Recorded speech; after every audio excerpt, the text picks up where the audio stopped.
We are at Essential Web 2007 with Jyri Engestrom from Jaiku. Hello, Jyri. Why don't you tell us a little bit about yourself and how you ended up starting Jaiku?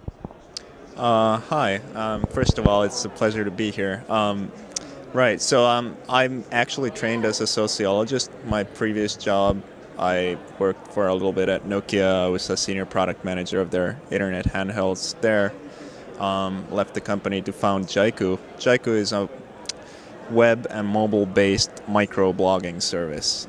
Essentially, it's like posting to a weblog, except you post very short updates of about 140 characters that you can then do this from your mobile phone, from the web, instant messenger, or pretty much nowadays almost any device or client. And Jaiku sort of what this is, enables people to do is Jaiku brings people closer together by enabling them to share what they're doing right now, where they're going, what they're feeling. So it's a very easy, low threshold, very frequent way of staying in touch with your group of friends. Yep. And so who's your target audience? It's mainly people, young people. We're talking college students. We're talking people maybe 17 to 25. Yeah. There is an early adopter community online that's pretty strong, which tends to be people, tech geeks, more in their 20s and 30s and even 40s.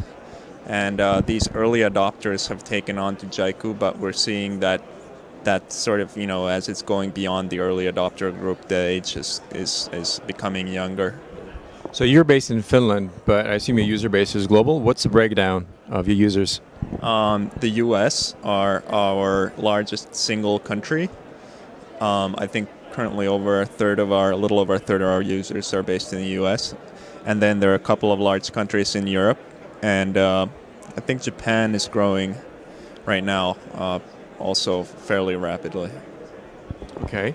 And what are the differences between Jaiku and Twitter, which seems on the surface to be quite a similar service? Twitter focuses on these 140 character messages that you post from text message or from the web. And Jaiku focuses on what a lot of people call a live stream, which is the idea that basically it's not just messages, but it can involve events that are generated by, for instance, you posting a photo to a photo sharing site like Flickr, and that being pulled to your Jaiku stream over RSS, or you listening to a song on Last.fm and having that show up, or things from your mobile phone like your locations. So it's a sort of what many people call a richer approach to sharing your presence. You seem to know a lot about your users, which leads us to the next question. What is your business model? Well, there's 4 ways to generate money that we currently see. One is advertising. We know a lot about our users, for instance, their location. That leads to very targeted ads. The second is subscriptions for pro accounts, for instance, for us storing your data for a longer period of time, offering extra features like the ability to create more than 3 channels.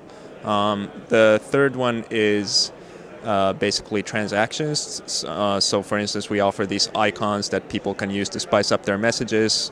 A lot of people ask us to offer custom icon sets. Those could be something that people might be willing to pay money for. Yep. And lastly, there are the mobile operators. Partnership with those could result in, for instance, revenue sharing for us. Yeah. Okay. I appreciate your time. Thank you very much, Jyri, and good luck.